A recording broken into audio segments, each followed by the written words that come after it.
Hi, Dikela, welcome to my YouTube channel. So let's do our episode 8 of this series. Um, One of the most debated aspects of the Senzo Meyiwa murder trial has been the testimony of the witnesses who were inside the house on the day of 26 October 2014.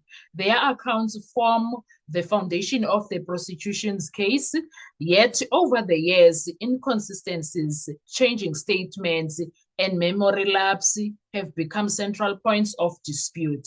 So now in this episode, we examine the evidence presented by these witnesses, the defense's challenges to their credibility, and the legal significance of contradictory testimony.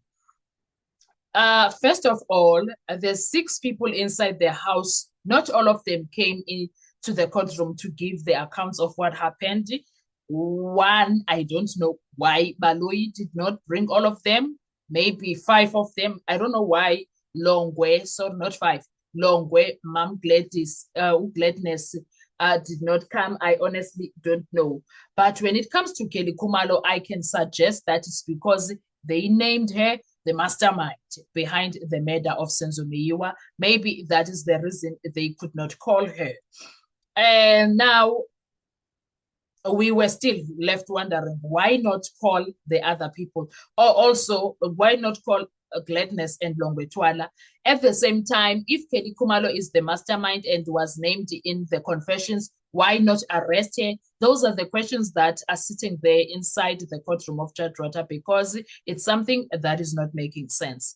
Now, the evidence of the people that were inside the house that actually came to the courtroom to narrate what happened started with Zandile Kumalo, Tumelo Madlala, then Mtokozi Sitwala. Then we expected as the country to have them with their testimony answering crucial questions. How many intruders entered their house? They said two. That they agreed on. They said two. Who was armed? They said accused number one, the short person that came in, was armed with a firearm, and the second person that was taller was armed with a sharp object. Where was Senzo standing? Others said in the kitchen, others said in the dining room. It's a lot. It's a lot to take in. That's when now the situation started to be inconsistency, and the statements were taking. Who struggled with the gunman? Others say it was Senzo, and then it differs. Even the statements of all of them, the situation is not make sure. Some are saying it's Senzo, some were saying all of them, some were saying Tumelo used Xanti. It used Tumelo's. It was a lot. Others ran away. I don't know. Okay, it does not make sense. How did the fatal shot occur? They can't tell us that. That's what they said. They can't tell us how did that happen, and who actually pulled the trigger. Nobody knows. What happened immediately after the shooting? What they say is that when they heard the gunshot, Tumelo even said in Lebezake went others ran. Kelly ran to the room. Then the first suspect followed Kelly, and then Tumelo ran to the other room. Zandile ran to the bathroom. Longwe ran way before any action can happen, according to them. Longwe, sorry, Togosi Sitwala ran outside via the kitchen door, and then Kelly's mother and Senzo were left in the dining with the people. So that is the account that they say happened. Now, these questions became increasingly difficult to answer as different witnesses provided differing versions. Secondly, multiple statements over time. Several witnesses gave more than one statement during the investigation. The defense highlighted also the differences involving the timing when it happened and everything that happened after, movements of the people, positions inside the house, descriptions of the attackers. Well, when it comes to the descriptions, it's worse. They are not describing accused number three, who is supposedly the first intruder. They are not. All of them are not describing him. Even the clothes that they are describing, they say the jacket had a wool what here. The pictures that they showed that he was wearing, yes, it is looking like this, the jacket that he was wearing, but it doesn't have the wool don here. And the dreadlocks that they are describing are very short. They end here. His were up the shoulders and they were neatly tied. The ones that they are talking about, it's very short. And then they said that he was wearing a hat as the first intruder. The hat that is inside does not even have an ounce of his DNA or accused number 3. So do you see where that makes it very doubtful in Dabaya corner? So, and then the descriptions, when it comes to the skin, they said light in complexion, others, in fact, long way Kelly, they said dark skin. Yeah, they said dark skin. And the others said brown, shiny brown. And this guy looks like a colored man. Okay? Yes. And then also the lightning condition, it was just a normal globe light. Conversation before and after the shooting, they are not really telling us about the after, but they did tell us about the before, what was happening. Now, the prosecution argues that trauma naturally affects memory and that minor inconsistencies are common after violent events. But now, when it comes to these people, these are not minor inconsistencies, if I tell you.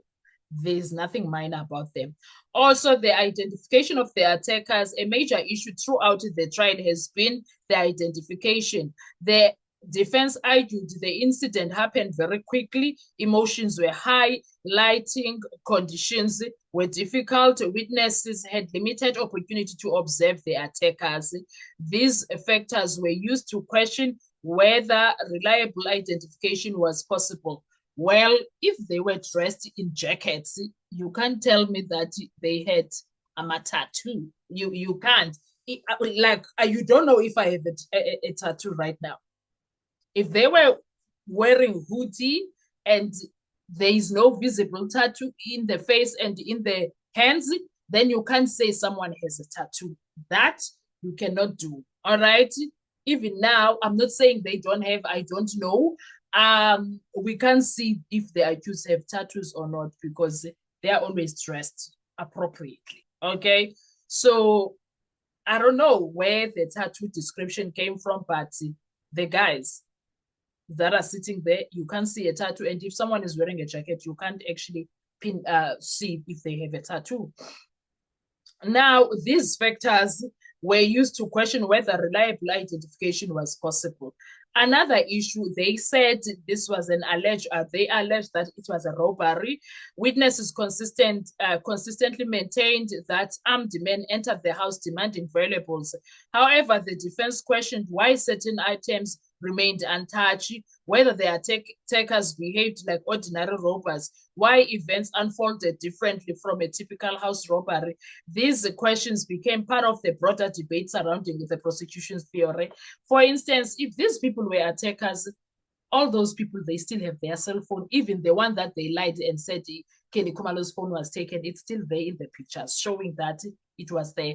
Even the cars, Longwest car, Senzo's car, still there. So doesn't make sense. Why would they go inside to request for things that are not of importance? Okay. Then there was cross-examination. During cross-examination, defense counsel compared witness testimony against previous police statements, affidavits, earlier interviews, other witness evidence. The goal was to expose contradictions and test credibility. The prosecution, meanwhile, argued that the core narrative remained consistent despite differences in the detail, which is unfair of prosecution to expect it must be accepted even though there are problems. Now, the credibility of the witnesses, the trial must determine whether inconsistencies are material or minor, whether witnesses were honest despite imperfect memory, whether contradictions affect reliability. Well, South African courts generally assess witness evidence as a whole rather than rejecting testimony simply because inconsistencies exist. One of the other issues was that Judge Rata did say something about Zandile and Tumelo's testimony, meaning that there's a lot that is questionable there. Also, reliability versus truthfulness. A witness may be truthful yet mistaken. The court considers opportunity to observe memory, consistency, corroboration, possible bias. The final judgment depends on whether the state proves its case beyond a reasonable doubt. Burden of proof with the defense is not required to prove that witnesses lied.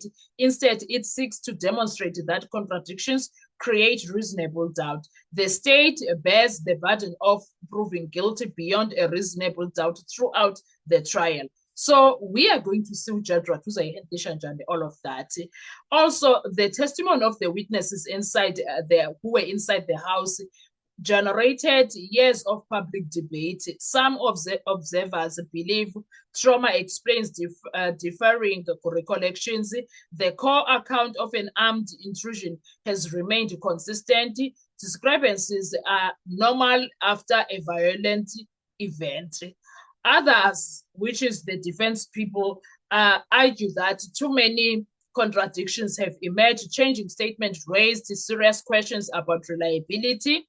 The inconsistencies weaken confidence in the prosecution's version of events. These differing interpretations have made the witness evidence one of the most closely scrutinized aspects of the trial.